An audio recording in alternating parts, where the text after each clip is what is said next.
नमस्कार दोस्तों, आज जो हम बात करने वाले हैं वो वृश्चिक राशि वाले जातकों के लिए करेंगे कि वृश्चिक वाले लोगों के लिए जुलाई 2025 का महीना कैसा रहने वाला है। ये ग्रह गोचर आपके लिए क्या देगा, आपका स्वास्थ्य कैसा रहेगा, शिक्षा, ज्ञान, विवेक, लव रिलेशन कैसे रहेंगे, दाम्पत्य जीवन आपका कैसा रहेगा, व्यापार कैसा चलेगा, पार्टनरशिप कैसी रहेगी, भाग्य कितना साथ देगा, कैरियर में क्या बदलाव होगा, ये बहुत सटीकता से मैं आपको बताने वाला हूँ। वीडियो को लास्ट तक अवश्य देखिए क्योंकि लास्ट में मैं उपाय भी बताता हूँ। उन छोटे से उपाय को करके कहीं डिस्टर्बेंस होता है, उससे आराम से आदमी व्यक्ति आगे बढ़ जाता है, कोई परेशानी नहीं होती।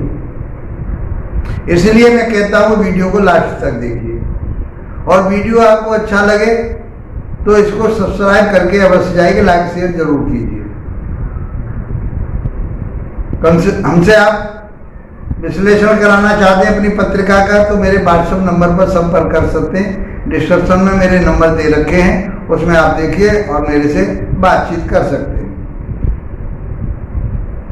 आइए मित्रों, समझते हैं कि आपके हेल्थ के बारे में बात करेंगे हम, शिक्षा, ज्ञान, विवेक की बात करेंगे, संतान की बात करेंगे, आपके लव रिलेशन की बात करेंगे, वैवाहिक जीवन की बात करेंगे, व्यापार बिजनेस की बात करेंगे, भाग्य की बात करेंगे, कैरियर में क्या बदलाव होगा इसको भी हम समझने की पूरी कोशिश करेंगे। ग्रह गोचर को बता दूं कौन कौन से भाव में आपकी राशि के मुताबिक ग्रह बैठे हुए।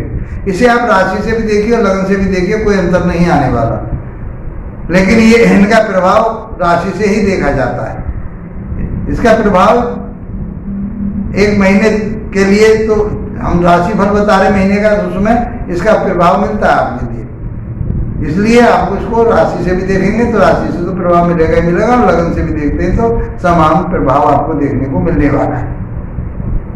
सबसे पहली बात हम बात करेंगे, आपके राशि के जो स्वामी बनते हैं वो मंगल देव बनते हैं, और मंगल देव की जो स्थिति बनी हुई है वो 10वें भाव में बनी हुई है केतु के साथ।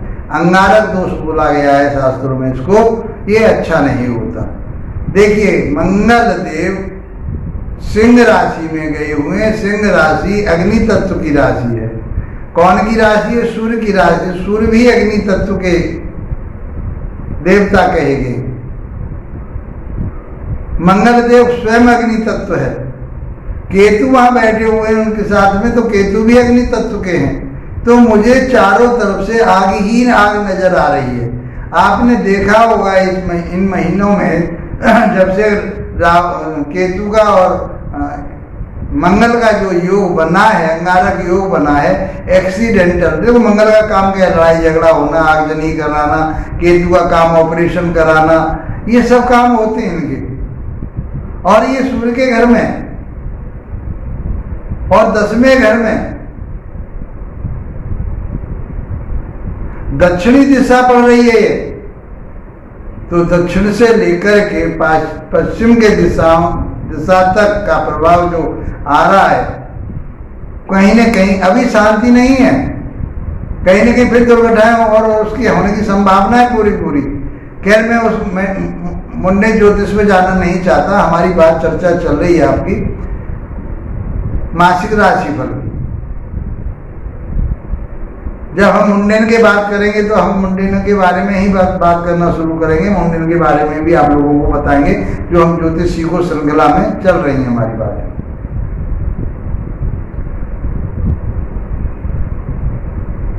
तो मंगल केतु के साथ 10वें भाव में सिंह राशि में हार्ट से संबंधित परेशानी। सिंह राशि को हार्ट की राशि माना गया है, सूर्य को हृदय से संबंधित माना गया है, तो वो राशि पीड़ित हो रही है। तो कहीं न कहीं ऑपरेशन होने की संभावना बनती है, या हार्ट से संबंधित कोई दिक्कत बनने की और ये क्या है? केतु जो है इसके उस चीज को सकोड़ता है, तो कहीं नस ब्लॉकेज ना हो, इन चीजों का आपको ध्यान रखना चाहिए। थोड़ी सी भी आपको समस्या मालूम पड़ती है तुरंत आप डॉक्टर के पास जाए। पिता के साथ में भी ये घटना घट सकती है, क्योंकि वो पिता का भी घर कहा गया है, सूर्य पिता का भी कारक कहा गया है। आपके लिए भी परेशानी का कारक हो सकता है ये अंगारक दोष, और आपके पिता के लिए भी हो सकता है। स्वास्थ्य का उसका ध्यान रखिए, अपना भी स्वास्थ्य का ध्यान रखिए। बाकी आपके अंदर हिम्मत, पराक्रम, ताकत, इम्यूनिटी अच्छी बनी रहेगी। आप उस चीज को झेल पाओगे, समझ पाओगे और उसका निराकरण भी निकाल दोगे। अब हम आपके शिक्षा की, ज्ञान की, विवेक की बात करें तो हम 5वें भाव से देखते हैं। शिक्षा, संतान, लव रिलेशन, आपका शेयर मार्केट, ये हम सब 5वें भाव से देखते हैं। अब 5वें भाव में शनिदेव बैठे हुए। शनिदेव उदासीनता का ग्रह, देरी से देता है, परिश्रम बहुत कराता है, मेहनत खूब कराता है, उसके बाद में रिजल्ट देता है, धीरे धीरे जमीन से आसमान की तरफ को ले जाता है। जबकि वृश्चिक राशि वाले या वृश्चिक लगन वाले जातकों के लिए शनि कारक ग्रह नहीं कहा गया। इसका मतलब ये है कि वो भी डिस्टर्ब करेगा। तो इस पीरियड में यदि किसी स्त्री जातक की बात करूं मैं, तो कहीं उन्होंने गर्भ धारण कर रखा है, कंसीव कर रखा है, तो आपको गर्भ के ऊपर बहुत ज्यादा ध्यान रखना पड़ेगा। उदासीनता त्यागनी पड़ेगी। जो आलस्य शरीर के अंदर आएगा, वो मूवमेंट जो गर्भाशय में होगी वो बहुत धीरे धीरे बढ़ेगी। तो इसलिए आपको अपना चेकअप समय समय पर कराना पड़ेगा। दूसरा, यदि आप शिक्षा ग्रहण कर रहे हैं उसमें भी आपको उदासीनता बनी रहेगी। आप पढ़ना चाहेंगे लेकिन आपका मन नहीं लगेगा, डिस्टर्ब होंगे, आलस आएगा। आपने अलार्म भर दिया है कि मैं 5 बजे 4 बजे उठ करके अपनी रीडिंग करूंगा, लेकिन आप नहीं उठ पाएंगे, ना आप उस रीडिंग को कर पाएंगे, क्योंकि वो समय आगे के लिए बढ़ता चला जाएगा। चलो कर लूंगा, 1 घंटे बाद करूंगा, लेकिन वो 1 घंटा भी निकल जाएगा, फिर भी नहीं कर पाएंगे आप। तो ये जो है आलस्य जो देता है शनि, इस तरह का आपको पढ़ाई लिखाई में आलस्य दे सकता है। दूसरा, जो आपके लव रिलेशन है उसमें भी शिथिलता बनेगी। जो आपको प्रेम संबंध है जहाँ भी, उनके साथ में जो समय देना है आपको, उनके साथ में वार्तालाप करनी है आपको, वो आप समय पर नहीं कर पाएंगे, तो उदासीनता आएगी और आपके लव रिलेशन में भी दिक्कत आने की संभावना बनेगी। हमें, और यदि आप कहीं शेयर मार्केट में पैसा लगाना चाहते हैं तो लगाइए, और लंबे समय के लिए लगाइए, कोई परेशानी नहीं है, क्योंकि यहाँ के स्वामी जो है वो अष्टम भाव में गए हुए।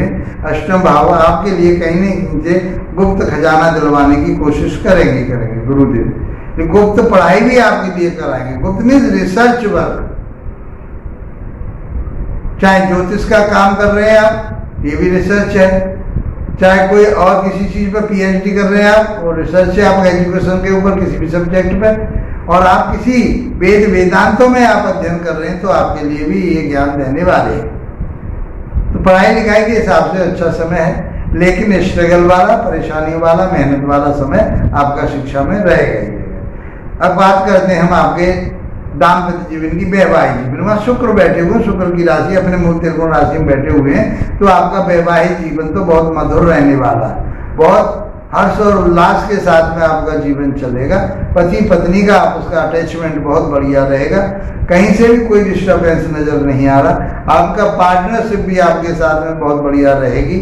आप जो व्यापार करेंगे, जो भी आप व्यापार, आप मान लीजिए नृत्य का काम करते हैं, आप कोई शौक मौज के काम करते हैं, आर्टिफिशियल ज्वेलरी का काम करते हैं, कोई साज सज्जा का काम करते हैं, वीडियो का काम करते हैं, कोई लग्जरी लाइफ का काम जो कर रहे हैं सॉरी, वो आप लोगों के लिए मिलने वाला है।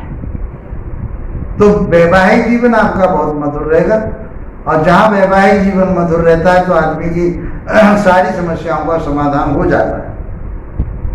भाग्य की बात करें तो भाग्य भाव में कर्क राशि है, और कर्क राशि के स्वामी चंद्रमा, और वहां बुध बैठे हुए हैं।